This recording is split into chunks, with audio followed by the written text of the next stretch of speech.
Hola, buenos días, queridos alumnos de Bachillerato de Ciencias. Voy a presentar ahora un vídeo en el que voy a incluir en una primera parte el teorema de Bayes, tal y como se presentó a los alumnos de sociales. Ya hicimos la presentación de este teorema en el vídeo de clase, entonces lo tenéis en el vídeo de clase y ahora también quiero que lo tengáis en esta sección de vídeos. Vamos entonces a incluir este vídeo. El teorema de Bayes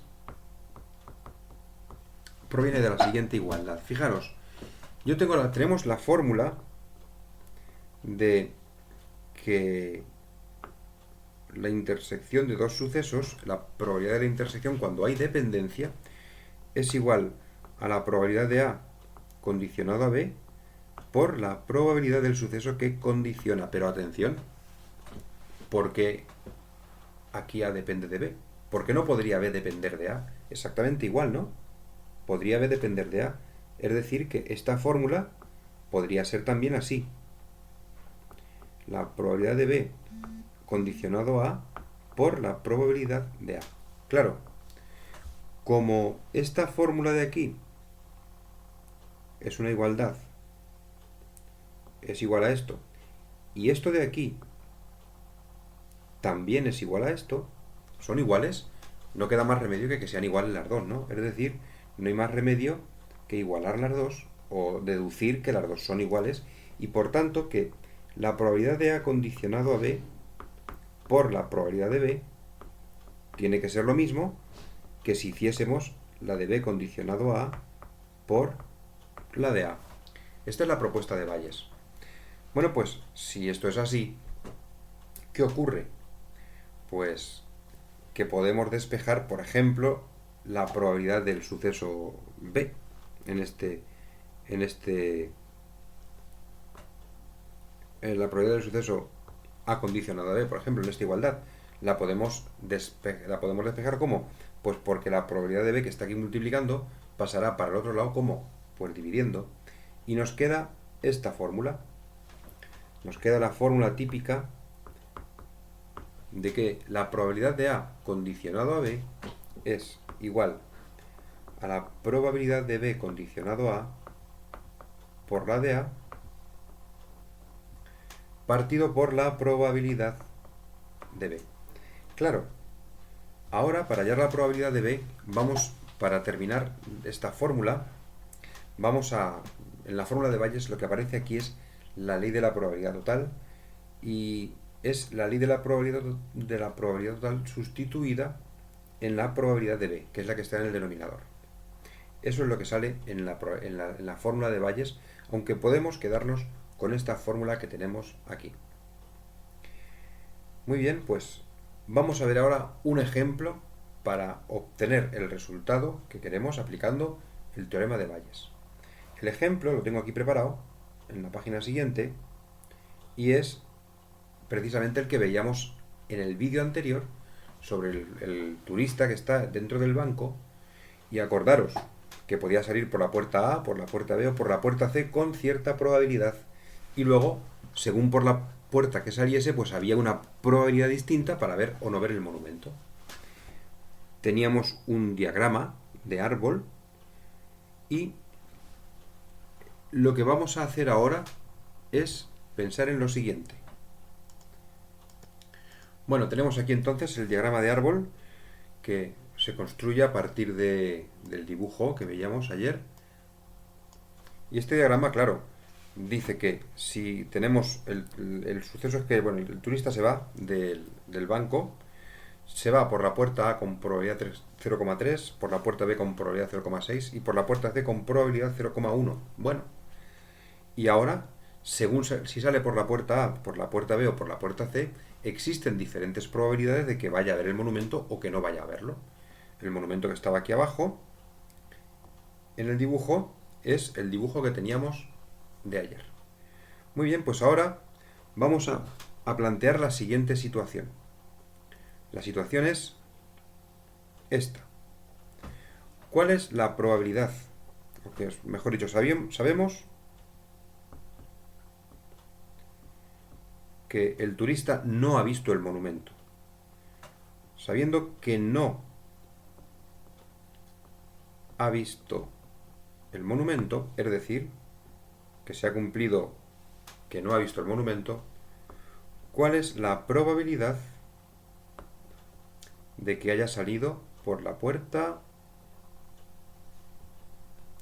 ¿Por qué puerta? Pues por la puerta, por ejemplo, vamos a poner B. Y aquí, si os dais cuenta de esta pregunta, sabemos que el turista no ha visto el monumento. Esto ya ha pasado. O sea, el hombre estuvo en el banco, el hombre salió por una puerta y el hombre no fue a ver el monumento. Y nos dice, nos lo encontramos por la calle y nos dice, mira, que no he visto el monumento. Y nosotros podemos deducir cuál es la probabilidad de que haya salido por la puerta B. Podemos decirle, pues ha salido por la puerta B con esta probabilidad. Esto es Bayes. Es decir, podemos estudiar qué ocurre con un suceso. Nos dicen, por ejemplo, que ha ocurrido un suceso que está en la rama final y nosotros podemos calcular la probabilidad de que haya ocurrido uno de los sucesos que está en la rama anterior. Esto es Bayes. Fijaros que sabemos que ha ocurrido no M, que el suceso que no ha visto el monumento, es decir, puede no haber visto el monumento por aquí o por aquí. ¿Vale? ¿Cuál es la fórmula de Bayes aplicada a este caso? Bueno, pues, ¿cuál es la probabilidad de que haya salido por la puerta B condicionado a que no ha visto el monumento? Y ahora aplicamos la fórmula anterior de Bayes, podéis mirarla. Esto es la probabilidad de que no haya visto el monumento habiendo salido por la puerta B, multiplicado por la probabilidad de haber salido por la puerta B, dividido por la probabilidad de que no haya visto el monumento. Muy bien, pues esta es la fórmula de Bayes, vamos a aplicarla. ¿Cuál es la probabilidad de que no haya visto el monumento? Pues lo acabo de decir antes. Puede no haberlo visto por esta rama, sería 0,3 por 0,4. 0,3 por 0,4, eso sale 0,12. Puede no haberlo visto por esta rama, sería 0,7 por 0,6 y esto sale 0,42. Y puede no haberlo visto por la última rama y sería 0,1 por 0,1 y esto sale 0,01. ¿Cuál es entonces la probabilidad? Pues hay que sumar las tres. Se suman las tres y la suma sale 0,55. La pongo por aquí.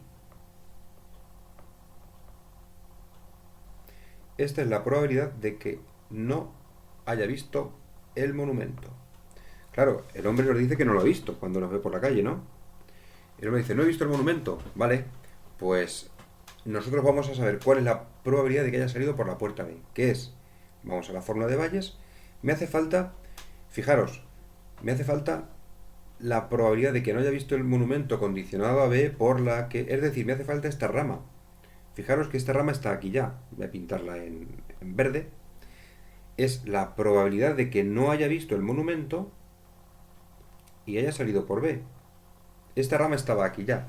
¿Y esta rama qué probabilidad tiene? Tiene probabilidad 0,42. Luego nosotros aquí en la fórmula solo tenemos que poner igual a 0,42 partido por la probabilidad de que no haya visto el monumento, que es 0,55. Y esto nos da como resultado,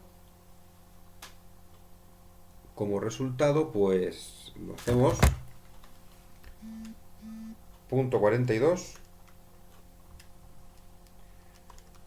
entre 0,55 y el resultado es 0,763. ¿Se ha ido esto? Bueno, pues este es el resultado. El resultado es 0,763 y esta es la probabilidad de que haya salido por la puerta B. ¿Qué significa esto? Pues que si nos encontramos al turista, aquí está el turista, con su máquina de fotos, y este soy yo, con la barba, y me lo encuentro, y le pregunto, ¿Has visto el monumento? ¿Has visto el monumento? Y él dice, no.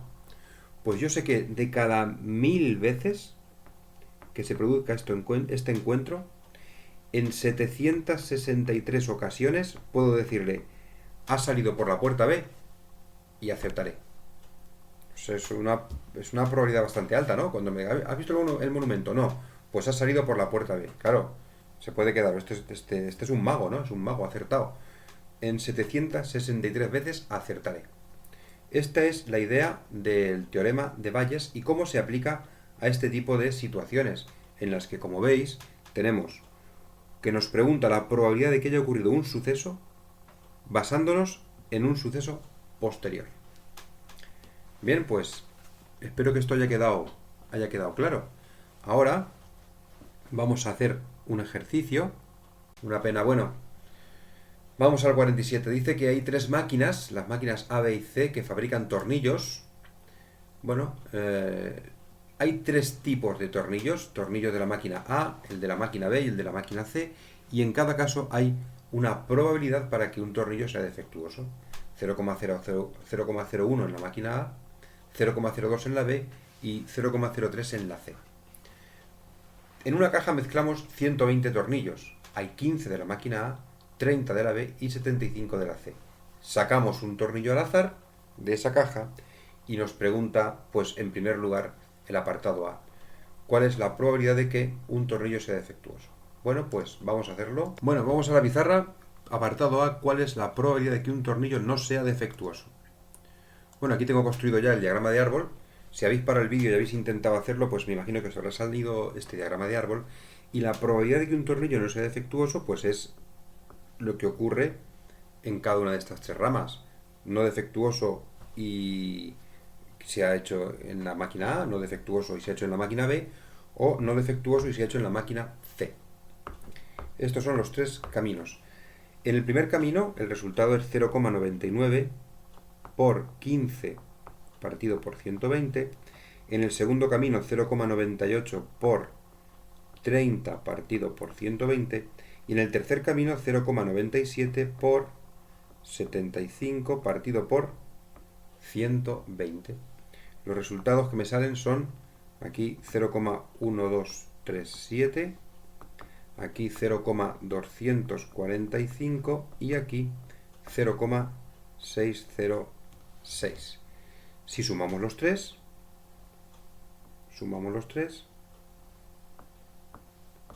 lo que obtendremos es la probabilidad de que no salga un tornillo defectuoso. Esta probabilidad, al sumar los tres, me sale 0,9747. Muy bien, pues este es el apartado A. El apartado A es la ley de la probabilidad total. Como veis, es un ejercicio de ley de probabilidad total. Vamos a ver cuál es la segunda pregunta del ejercicio. El apartado D dice que elegimos un tornillo y sabemos que es defectuoso. ¿Cuál es la probabilidad de que haya sido fabricado por la máquina B? Es decir, lo que nos está preguntando es lo siguiente.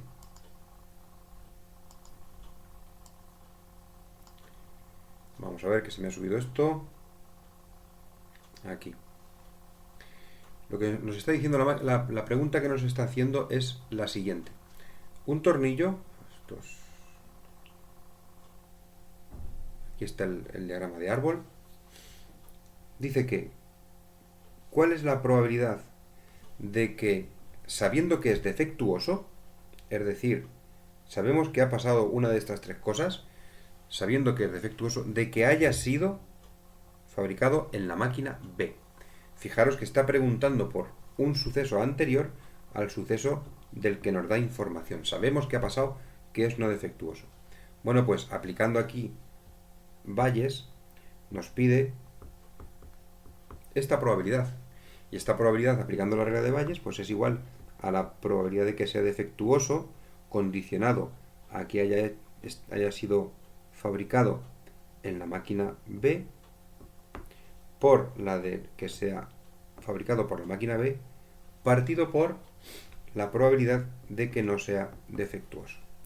Y ahora, si nos fijamos, aquí en el denominador ponemos 0,9747, que es la probabilidad de que no sea defectuoso, y en el numerador, ¿qué rama de las tres tenemos que poner?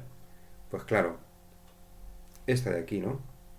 Esta es la rama, y el resultado de esta rama es 0,245. Lo ponemos aquí, 0,245, y ya hacemos la división, y la división sale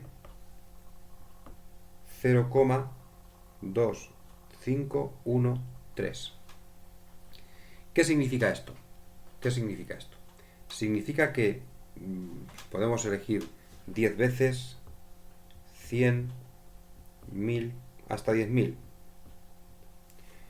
10.000 veces, 100 veces, ¿qué? Bueno, 100 veces que de cada 10 veces que saquemos un tornillo al azar, va a ocurrir que si es defectuoso en 2 veces ha sido fabricado por la máquina B. ¿Por qué en 2? Fijaros, por este decimal. En 2 veces ha salido en la máquina, ha sido hecho en la máquina B. Si hacemos 100 veces el experimento, si sacamos 100 veces un tornillo, saco un tornillo, ha salido defectuoso, de estas 100 veces, en 25 ocasiones será de la máquina B el tornillo. Si hacemos el experimento 1000 veces, saco 1000 veces un tornillo y lo miro, digo, está defectuoso, puedo suponer que es de la máquina de la B, será de la máquina B en 251 ocasiones de esos 10.000 experimentos. Y si hago el experimento 10.000 veces, 10.000 veces saco el tornillo, veo que está defectuoso, ¿en cuántas veces, en cuántas ocasiones provendrá o habrá sido hecho en la máquina B? Pues en 2513 ocasiones el tornillo proviene de la máquina B, está hecho por la máquina B. Bueno, pues esta es la idea. La idea de Bayes es esta, y ahora como ejercicio os propongo que hagáis el ejercicio 47. Bueno, pues ahora, una vez que hemos visto ya el vídeo de la presentación del teorema de Bayes, vamos a pasar a hablar de algunos aspectos básicos de estadística, como son el concepto de media, de varianza y de desviación típica. Lo vemos en este momento. Bueno, pues vamos a empezar con este comentario. A ver, vamos a tratar dos tipos de variables en nuestro estudio. Por una parte, las variables que se conocen como variables discretas. Variables discretas, como podríamos decir que es esta primera, el número de calzado. ¿Por qué?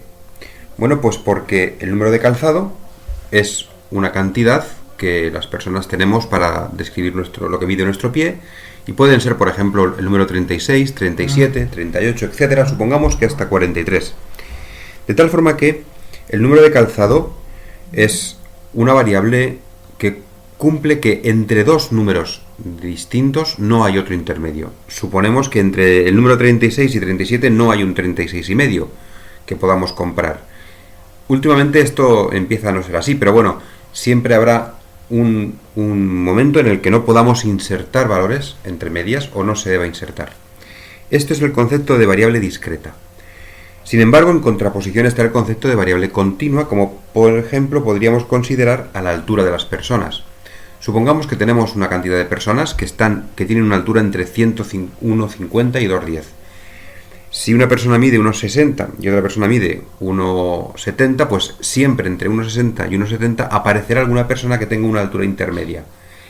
Esta es la idea de variable continua. Podemos meter valores entre los que tenemos, entre dos valores dados. Esto dependerá también del instrumento de medida, de lo fina que sea la medida, bueno, de muchos parámetros, pero la idea básicamente es esta.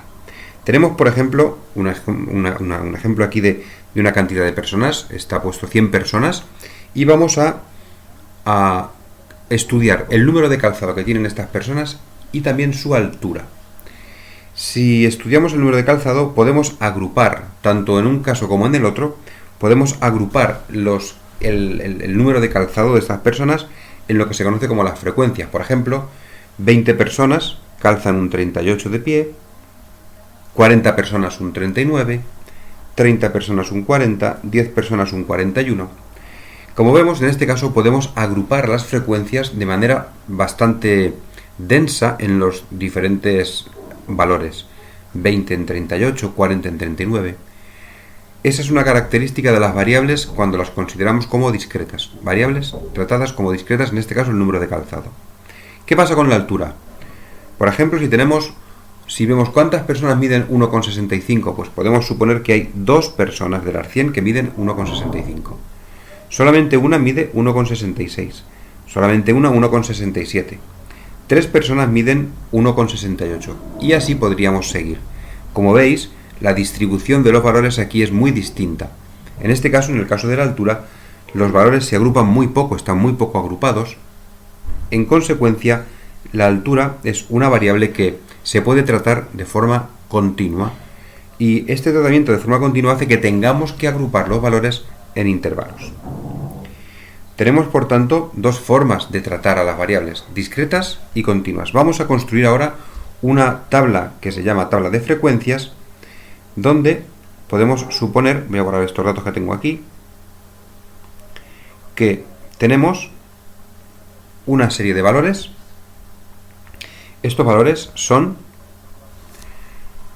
3 valores, 3, 4 y 5, y tomamos datos y estos datos los agrupamos en frecuencias. Hay 3 valores, 3 veces aparece el valor 3, 10 veces aparece el valor 3, 15 veces aparece el valor 4 y 22 veces aparece el valor 5. Sumamos las frecuencias y esto me dará el número total de datos que aparecen: 7, 4, 47. Es el número total de datos que hemos tomado en nuestro estudio de lo que sea. Esta es la frecuencia. La frecuencia acumulada es un concepto que nos permite ir acumulando los datos obtenidos para los diferentes valores una vez que están ordenados. Por ejemplo, aquí tendríamos 10, 25 y 37 finalmente. Como veis, se van acumulando los diferentes valores. Y la frecuencia relativa se obtiene dividiendo el valor de la frecuencia absoluta entre el número total de valores que hay. 10 partido por 47, 15 partido por 47 y 22 partido por 47. El resultado sería entonces 10 entre 47 sale 0,21, 15 entre 47 sale 0,32, bueno, y por último 22 entre 47 y sale 0,47. Si aproximamos, la suma total de estos valores debe de ser 1, aunque a veces no es esto lo que ocurre por la aproximación de los decimales. Estas frecuencias, entonces, como vemos, son frecuencias relativas, y estos datos se pueden agrupar en lo que se conoce como un histograma, que es este gráfico que tenemos aquí. Esta es la construcción de un histograma. Para construirlo, voy a borrar la construcción y la hago nueva. Tenemos un eje que se llama eje de categorías. Este eje que está aquí, de categorías, donde ponemos los valores que vamos de los datos que vamos a estudiar. Y aquí en el eje numérico, que es el eje vertical, ponemos las cantidades asociadas a la frecuencia. De manera que para el primer valor vemos que el dato que aparece, la frecuencia es 10, por tanto dibujamos una columna que tenga ese tamaño. Para el valor 4 hay 15, está aquí en medio, pues dibujamos aquí una columna que tiene como valor 15, y para el 5 tenemos 22, estará por aquí arriba, y tenemos la columna 22. Como vemos, aquí aparece lo que se conoce como un histograma. Podemos hacer histograma de frecuencias, que es este ejemplo. Podemos hacer un histograma de frecuencias acumuladas, de frecuencias relativas. Bueno, esta es la noción de histograma. ¿Qué ocurre si estudiamos una variable continua? En este caso, por ejemplo, la altura. Bien, puede pasar lo siguiente. En este caso, lo que se hace es que se agrupa la cantidad de personas que miden entre dos valores determinados. Por ejemplo, aquí tenemos unos intervalos definidos para la altura, entre 1,60 y 1,70. Contamos la gente que mide entre 1,60 y 1,70. En este caso, lo vamos anotando en la columna de las frecuencias. 12 miden entre 1,60 y 1,70, 18 personas entre 1,70 y 1,80 y 5 personas entre 1,80 y 1,90. Claro, si queremos trabajar luego con el valor a la hora de extraer parámetros estadísticos, no podemos trabajar con intervalos, necesitamos un valor. Igual que aquí utilizábamos el número correspondiente 3, 5, 4, aquí necesitamos utilizar después en las tablas de cálculo de media y de los parámetros estadísticos, necesitamos un número. Y por eso lo que se hace es que se obtiene lo que se conoce como la marca de clase. Esto es la marca de clase y se suele calcular utilizando el punto medio de cada intervalo. 1,60 más 1,70 entre 2 es 1,65 y esa es la marca de clase. Otra cosa, a la hora de anotar los datos en la tabla, en la columna de las frecuencias, si una persona mide 1,70, ¿dónde la metemos? ¿En qué intervalo? Bueno, pues en el que se ponga el corchete como que indicando que es cerrado en ese punto, por tanto 1,70 se colocaría en este intervalo, no en el de arriba. En este ejemplo tenemos las frecuencias 12, 18, 5, 12 personas entre 1,60 y 1,70, como he dicho antes. Después tenemos la columna exactamente igual de las frecuencias acumuladas y por último de las frecuencias relativas que se obtienen dividiendo cada valor por el total de datos que aparecen ahí. Pasamos ahora a estudiar los parámetros estadísticos. Parámetros estadísticos, por ejemplo, la media. Esta es la fórmula del cálculo de la media. La media se obtiene entonces con la fórmula que veis ahí. Voy un momento a borrar.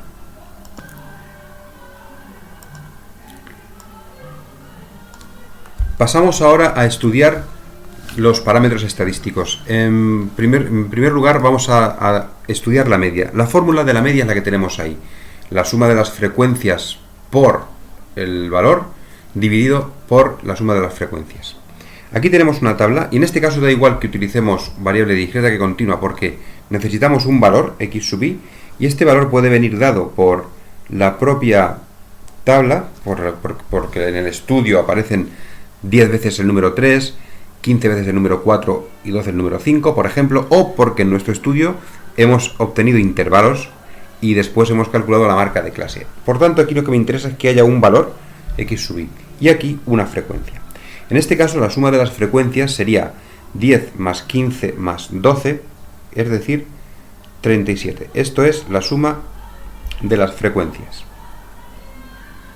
A continuación, en la siguiente columna voy a hacer el producto de cada valor por la frecuencia. 10 por 3, 30, 4 por 15 son 60 y 12 por 15 también son 60. Sumamos ahora y sale 150. Esta es la suma de cada valor por la frecuencia. Por tanto, ahora podemos obtener la media. Lo hago aquí.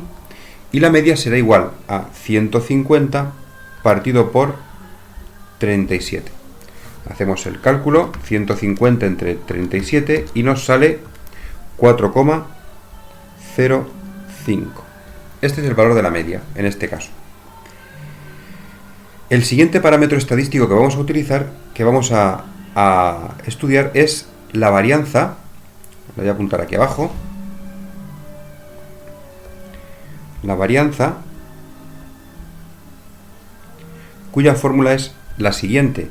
Haremos el producto de cada valor al cuadrado por la frecuencia, por su frecuencia, dividido por la suma de las frecuencias, y a esto le restaremos el valor de la media al cuadrado. Para hacer este cálculo voy a ampliar esta tabla con una columna, la columna que nos da el valor del cuadrado de el cuadrado de cada valor por la frecuencia, completamos la columna y aquí me sale 3 al cuadrado, 9 por 10, 90. 4 por 4, 16. 16 por 15, 240. Y 5 al cuadrado, 25. 25 por 12, me sale 300. Ahora hacemos la suma. 0, 13, me llevo una, 630. Esto es el valor de la suma de x sub i al cuadrado por f sub i. Esto lo utilizamos ahora en nuestra fórmula de la varianza y nos sale lo siguiente. Nos sale 630, ahí, 630 dividido por 37, que es la suma de las frecuencias, menos 4,05 al cuadrado. Hacemos este cálculo, 630 entre 37 menos 4,05 al cuadrado y me sale 0,624. Esta es la varianza. El siguiente parámetro importante en este caso es la desviación típica, que es la raíz cuadrada de la varianza. Luego, llegado a este punto, una vez que hemos terminado con nuestras columnas, hacemos la raíz cuadrada de este valor y obtenemos la varianza, en este caso 0,79. La desviación típica, perdón. Luego, de esta forma es como se procede para calcular los parámetros estadísticos, en este caso la media, que era 4,05, y la desviación típica, que era 0,79, son los dos parámetros estadísticos que me permiten sacar conclusiones de las diferentes muestras que obtengamos en estudios estadísticos. ¿Para qué sirve la desviación típica? Bueno, mirad, esto es, ya seguramente que lo sabéis. Vamos a hacer un ejemplo muy típico, que es el ejemplo siguiente. Suponer que tenemos una cantidad de 4 alumnos a los que les vamos a hacer un examen y sacan sus notas. El primer grupo de 4 alumnos saca 4 5 y el segundo grupo de 4 alumnos saca uno un 10, otro un 0, otro un 10 y otro un 0. La media en el caso de arriba sería, claro, 5, y la media en el caso de abajo sería también, claro, 5.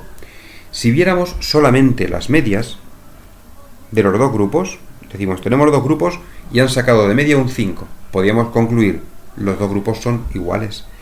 Pero eso no es cierto, no es correcto.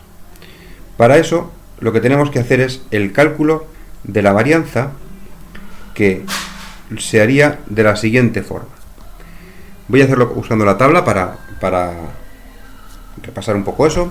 Supongamos el primero de los casos. Tenemos que hay un solo valor, 5, cuya frecuencia es 4. Por tanto, la suma de frecuencias es 4 y cada valor por la frecuencia, esta columna me daría 5 por 4, 20.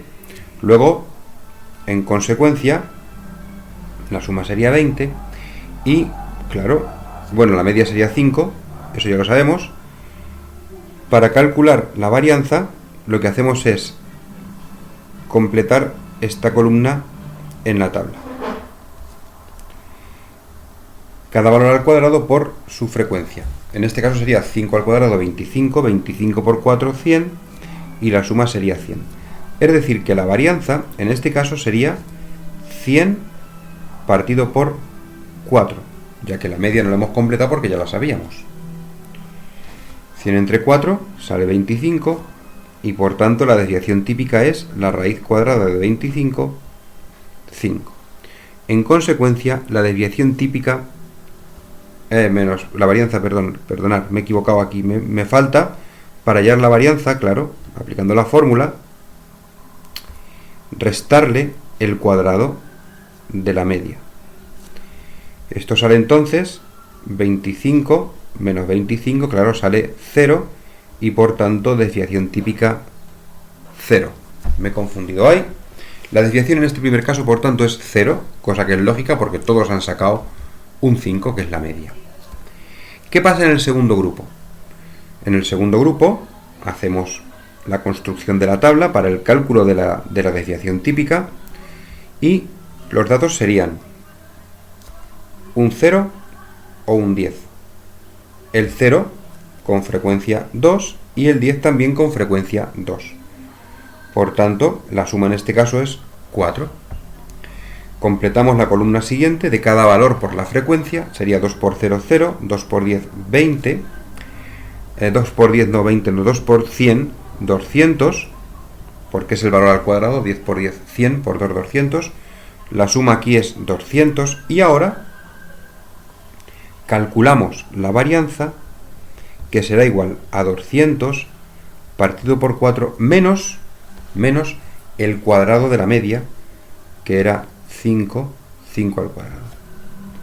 Hacemos el cálculo, 200 entre 4 son 50, 50 menos 25, esto sale 25, y por tanto la desviación típica ahora es la raíz cuadrada de 25, 5.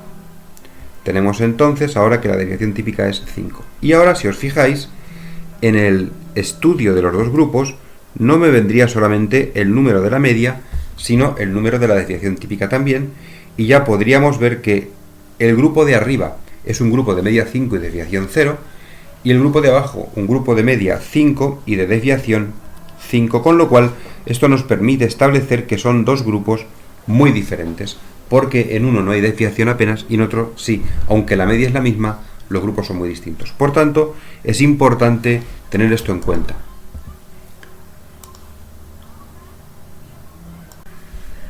Bueno, pues a continuación vamos a ver un vídeo en el que un trozo de un vídeo también que ya puse en el grupo de sociales, donde hay algunos ejemplos de cálculo y comentarios acerca de estos parámetros estadísticos. Lo vemos y continuamos. Teníamos el número de calzado, habíamos estudiado en una muestra, habíamos preguntado a gente, ¿qué número calza usted? Pues el 38 y lo apuntábamos, el 39 y lo apuntábamos. Una vez que hacemos todas estas anotaciones, a continuación, estos datos hay que agruparlos en frecuencias, es decir, la cantidad de personas que han dicho el 38, la cantidad de personas que han dicho el 39, etc. En este caso había 7 personas que calzaban el 38, 11 que calzaban el 39, etc. Y había que completar esta tabla para obtener la media y la desviación típica. Vamos a ver cuáles son los resultados. Los resultados son, yo lo he hecho aquí en una hoja de cálculo. Aquí tenemos vamos a estudiar el número de calzado y aquí tenemos los valores, los números de calzado que la gente ha contestado. El 38, el 39 hasta el 43. Y la frecuencia que teníamos en el ejemplo. En la primera columna lo que hacemos es multiplicar cada valor por su frecuencia. 38 por 7, 39 por 11, 40 por 32 y vamos obteniendo así esta columna. Fijaros que aquí hemos obtenido los totales, la suma de las frecuencias es 120, eso quiere decir que le hemos preguntado a 120 personas y la suma de cada valor por la frecuencia da como total 4.884. Si dividimos estos dos números, si dividimos 4.884 entre 120, el resultado, como vemos, es 40,7. Esa es la media, ese es el número de calzado medio que gastan las personas a las que les hemos preguntado. A continuación, para el cálculo de la desviación típica, hallamos un valor intermedio que se llama varianza, y para eso tenemos que a cada valor, x, y, le restamos la media. Es decir, sería 38 menos 40,7, 39 menos 40,7, 40 menos 40,7, y eso lo vamos anotando en esta columna de aquí. A continuación tenemos que elevar estos valores al cuadrado, con la calculadora, pues menos 2,7 al cuadrado, 7,29, menos 1,7 al cuadrado, 2,89, etc. Y a continuación tenemos que multiplicar estos cuadrados por la frecuencia. 7,29 por 7, 2,89 por 11, etc. Y nos sale ya esta columna de aquí. Esta columna tenemos que sumarla. Bien, pues si ahora dividimos el resultado de esa columna, 187,2, entre la suma de las frecuencias, obtenemos un parámetro, obtenemos un estadístico que se llama varianza. Para obtener la desviación típica, lo que hacemos es calcular la raíz cuadrada de la varianza. Calculamos la raíz cuadrada de la varianza y ya nos sale el resultado, 1,249. Bien, pues este sería la solución del primero de los ejercicios. Yo me imagino que vosotros lo habéis hecho con la calculadora y completando la tabla y os habrá salido, a lo mejor no exactamente lo mismo, pero números muy parecidos, pueden variar un poco los números. A continuación estaba este otro ejercicio. Aquí hablábamos de estudiar la altura de una población, la altura de las personas de una población. Y en este caso decíamos, no hay mucha gente que mida 1,63. A lo mejor hay 2 personas que conozcamos que miden exactamente eso, pero sí hay más gente que mide entre 1,60 y 1,70. Por eso, en este tipo de variables estadísticas, para estudiar la altura, por ejemplo, lo que hacemos es agrupar los datos en intervalos para poder hacer el estudio. Eso no hacía falta hacerlo con el número de calzado, pero sí con la altura. ¿Por qué? Pues porque el calzado es más concreto. Hay más personas que calzan el 43, más que calzan el 44. Sin embargo, aquí la cantidad de valores es mucho más amplia. Bueno, tenemos aquí el cálculo de la marca de clase, que era el punto medio del intervalo, y aquí habíamos dado unas frecuencias. Bien, vamos aquí a la hoja de cálculo. Y aquí tenemos el valor de la altura, lo que mide una serie de personas, altura de una persona. Los intervalos que hemos destacado son desde 1,5 hasta 1,6, desde 1,60 a 1,70, 1,70 a 1,80, y aquí obtenemos el cálculo de la marca de clase, que es el punto medio de los dos que nos dicen los dos extremos de cada intervalo. A continuación, las frecuencias, y ahora tenemos que hacer ya la misma tabla que hemos hecho antes con el número de calzado, pero utilizando, en este caso, la marca de clase, como x sub i. Hacemos los cálculos y exactamente igual que antes, toda la tabla se construye igual. Nos sale que 216 entre 120 sale 1,8, que es la media de altura, 1,80. A continuación, dividimos esta suma, la suma de la frecuencia por cada valor menos la media al cuadrado, lo dividimos por la suma de las frecuencias y nos sale como varianza 0,01267, y la desviación típica es la raíz cuadrada de esta varianza. Muy bien, vamos a aprovechar que tenemos ahora estos datos aquí, que son los que os deben haber salido a vosotros en vuestros cálculos, para hacer una serie de consideraciones. Por ejemplo, mirad, en la muestra que hemos obtenido como valor, como media, 1,8. 1,8, muy bien. Ahora, suponer que los resultados de la muestra hubieran sido otros. Por ejemplo, suponed que hubiéramos tenido estos valores. 20 personas en ese intervalo primero, 20 en el segundo, 20 en el tercero, 20 en el cuarto, 20 en el quinto y 20 en el sexto. Tenemos 120 personas, igual que antes, y la media es la misma. Sin embargo, la desviación típica es, como veis, distinta. Voy a ocultar estos valores aquí. La desviación típica, como digo, es distinta. Aquí. Bueno, pues nos encontramos entonces con estos valores, 20, 20, 20, 20, y la media 1,8. Suponer que cambiamos estos por estos otros, 0, 0, 0, 60. Voy a cambiarlos aquí para comprobar que la media da lo mismo. Es decir, suponer que hubiera pasado que no hay ninguna persona entre 1,5 y 1,6, ninguna entre 1,6 y 1,7, 60 entre 1,7 y 1,8, 60 entre 1,8 y 1,9 y luego 0 de más de 1,9. Tenemos 120 personas igualmente y la media también es 1,80. Esta es los datos iniciales y incluso podemos incluir estos valores, o nos puede en una muestra haber salido esto. 40, 15, 5, 5, 120 personas y con esta desviación de aquí. O suponer que salen muy pocos aquí, por ejemplo aquí 2 nada más, aquí 11 nada más, aquí 16, aquí 28, aquí 20 y aquí 43, por ejemplo. Estos valores también nos sale, en este caso no nos sale la media 1,9, pero bueno, en los que tenemos aquí, ¿qué es lo que me interesa? Sí. Suponer que tenemos solamente los datos que voy a dejar ahora que se vean. Suponer que tenemos solamente ahora estos datos de aquí. Tenemos 4 poblaciones y en esas 4 poblaciones lo que ocurre... Vaya, no consigo que se vaya del todo. Ahora, en esas poblaciones lo que ocurre es lo siguiente. Tenemos 4 muestras, la muestra 1, la muestra 2, la muestra 3 y la muestra 4. Y nos dicen que en estas 4 muestras la media que se obtiene es 1,80. La gente mide de media 1,8.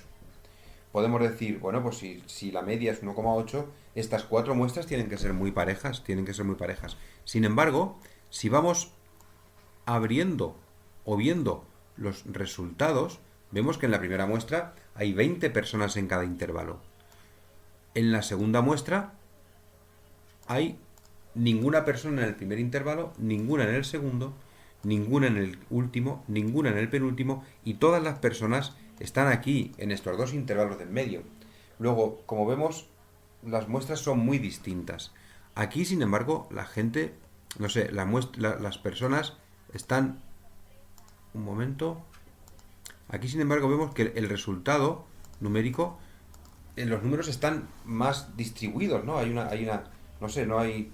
Aunque están más cerca de aquí 41 y 34, y ya si vamos a la última, en la última vemos que también la distribución es muy distinta. Es decir, que son muestras muy distintas todas, unas de otras. Aquí, por ejemplo, hay 120 personas que están cerca de la media, y aquí solamente 10 están cerca de la media, en la muestra cuarta. Son muy distintas. ¿Qué estadístico nos sirve para distinguir una muestra de otra? Pues claro, la desviación típica. La desviación típica, que la vemos aquí, esta es la desviación típica de cada una de las muestras. Vemos que en la muestra 2 hay poca desviación, 0,05, poca desviación. Cuando sale poca desviación es que los datos están muy arracimados en torno a la media. Aquí, sin embargo, tenemos muchísima desviación, 0,21, muchísima desviación, 4 veces más que antes. En este caso los datos están lejanos a la media, están lejos. Hay pocos en los intervalos cercanos a la media y muchos lejos de la media. Aquí vemos que en esta distribución, por ejemplo, 20, 20, 20, 20, en esta distribución de frecuencias, la desviación también es alta. Y aquí, esta es una desviación no tan alta como antes, ni tan baja como en el caso de la muestra 2, es otra desviación. Es decir que este estadístico nos permite conocer algo más sobre las frecuencias. Cómo están las frecuencias colocadas con respecto a la media. Muy bien, pues con esta introducción, con este vídeo en el que terminamos con la parte de probabilidad y hemos hecho una pequeña introducción a la estadística con sus parámetros estadísticos, dejamos el terreno preparado para empezar a hablar del concepto de variable aleatoria y ir avanzando en el proceso de adquisición de estos conocimientos que llevamos. Bueno, pues un saludo para todos. Espero que en vuestra casa todo siga muy bien. Saludos a vuestras familias, hermanos, padres y madres. Y por mi parte, pues de momento nada más. Nos vemos. Adiós.